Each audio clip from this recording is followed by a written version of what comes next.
right, my male testosterone levels are off the charts. Yeah, I think that's how you say it. I'm so excited. Let's watch some manly Wolverine. Ah! Or we could just talk about it. Hello and welcome. As you can tell by the title, I'm the obsessed movie man, O.M.M. I got back from the Wolverine yesterday. Okay, just quick sum up. I like the first X-Men movie, love the second one, despise the third one, and originally I did like X-Men Origins Wolverine until I read the origin story of Wolverine and a lot of Deadpool comics, and I acknowledged that Origins did suck, and I could understand why people didn't like it, and there were other things that were kind of just odd about that movie. But First Class came out, and I like to think it is possibly the best X-Men movie. To me, it's either X-Men First Class or X2. But again, I'm not a big X-Men fan of the. I mean, I haven't read that many X-Men comics, so I know this one is sort of based off of a story when Wolverine goes to Japan. But let me just get the story out of the way. And yes, I'm gonna still keep these. Keep wearing these. These are cool, man. Wolverine takes place years after the events of X-Men 3. And Wolverine is haunted by the death of, spoiler if you haven't seen X-Men 3, Wolverine is haunted by the death of Jean Grey, the woman he killed. I could go into a tirade about how they butchered that character, but whatever. And he is basically given up being the Wolverine. He just wants to live his life alone. I think he is in Canada. I'm not sure. They might have said it at one point. I don't know, but I'm pretty sure he's back in Canada because that's where he originally lived, I think. But, I mean, that's where he usually goes. So, he's contacted by this. I'm going to butcher a lot of names, and I apologize in advance. He gets an invitation from this girl named Yukio, and she tells him that a man named Yashima, who Wolverine Wolverine saved this guy named Yashima during the bombing of Nagasaki and, oh my gosh, I can't believe I'm forgetting this, Nagasaki. I feel so ashamed that I can't. Hiroshima and Nagasaki. Oh my gosh, I can't believe I forgot that.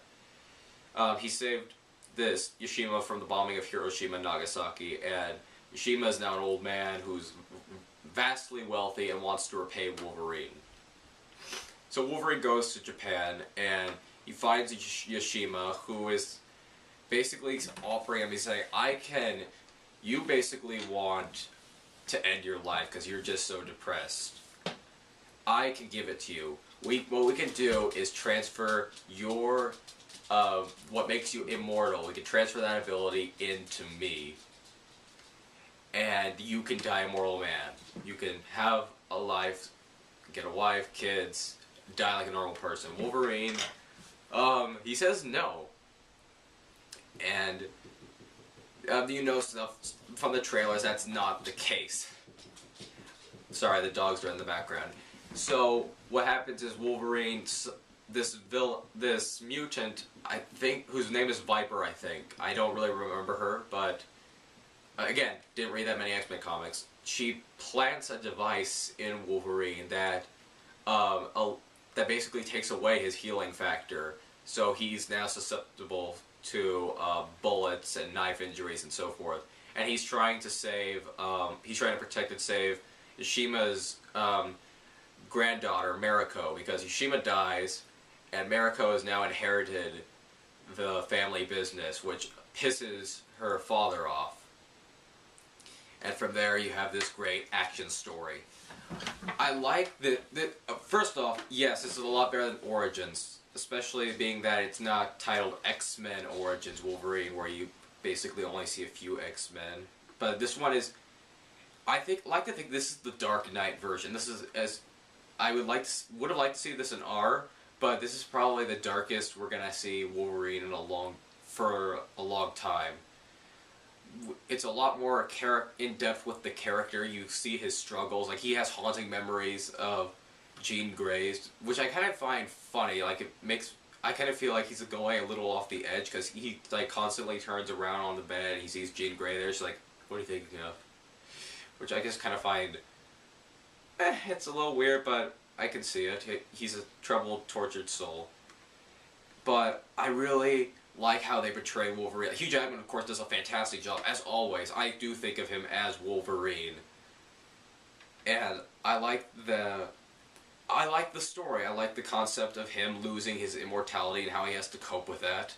Well, not his immortality, his healing factor. I like how he's trying to purge his demons, his past demons. And I love that it's taking place. It's a lot different than it's taking place in Japan, whereas normally you see a lot of superhero movies take place in their regular hometown, like Batman would take place in Gotham City, Superman in Metropolis, and a lot of the Marvel movies take place in New York. But I like how this one takes place in Japan. I think that was a nice change. There were a few problems I didn't like, and don't worry, I'm not gonna spoil anything. I know I usually do spoilers, but I'm not gonna spoil this end, the twist. And it's pretty much because I can sort of see it coming. But two problems I had with the movie, actually three.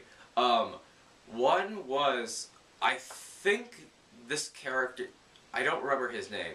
He was the original love interest of Mariko, but I kept referring to him as the Japanese version of Hawkeye because he has the bow and arrows, and I couldn't tell which side he was on because it seems like he kept flipping. Like one side it seems like he's helping Wolverine, another time he's fighting against Wolverine, which is also kind of adds to a good scene where Wolverine carries off his line from X-Men First Class and says go F your, I don't like cursing on the camera, go F yourself. So I guess that's gonna be Wolverine's new catchphrase next to Bub and stuff like that. But anyway, I couldn't tell which side this guy was on. He kept flipping from both good to bad, in my opinion. Another thing I found, kind of a plot hole. And you should know, like, because if you've seen my video about X-Men Days of Future Past, you should know Wolverine, he's not gonna die in this movie. And you know that they wouldn't kill him off. So, like, there's the character Yukio, who I really like. I cannot pronounce, I can't pronounce the actress's name, and I'm already probably butchering the character's name. So I'm gonna just leave her Yukio. So, she has this gift where she can foresee everyone's death. And she says she can see Wolverine's death. Like, he's holding his heart in his hand, and he's dead. And yet, that scenario happens, but he lives. And they address how she's always right.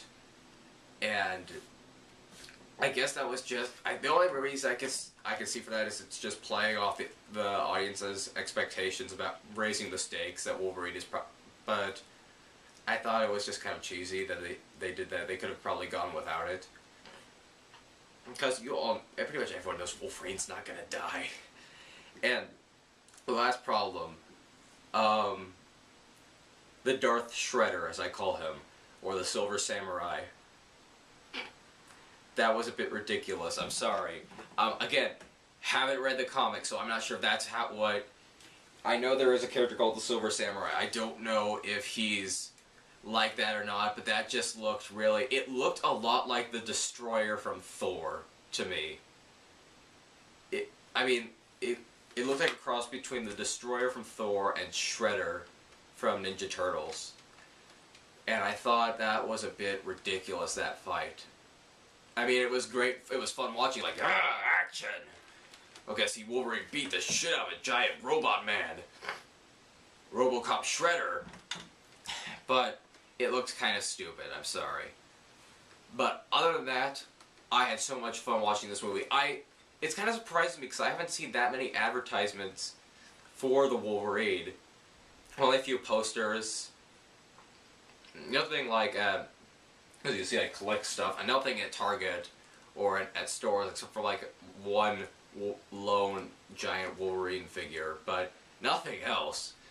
And I was just surprised that out of all the movies that are heavily advertised, like Iron Man 3 and Man of Steel, Wolverine is the one that I like the most. This was, to me, because I know I got at least 2 people didn't like that I bashed Man of Steel. And I apologize for that. If you liked it, good for you, but it just wasn't me. I think Wolverine is the best superhero movie of the year. Unless, again, I'm not sure if... Yeah, Thor... Well, I haven't said that. I mean, blah, blah, blah, blah, blah, blah. Sorry. I know Thor 2 hasn't come out yet, and Kick-Ass 2 has not come out yet either, so I will probably have to wait for that. I think Thor 2 comes out this year. It's this November, I think. So, I highly recommend Wolverine. It's loads of fun, it has great characters, great action, and a really interesting story.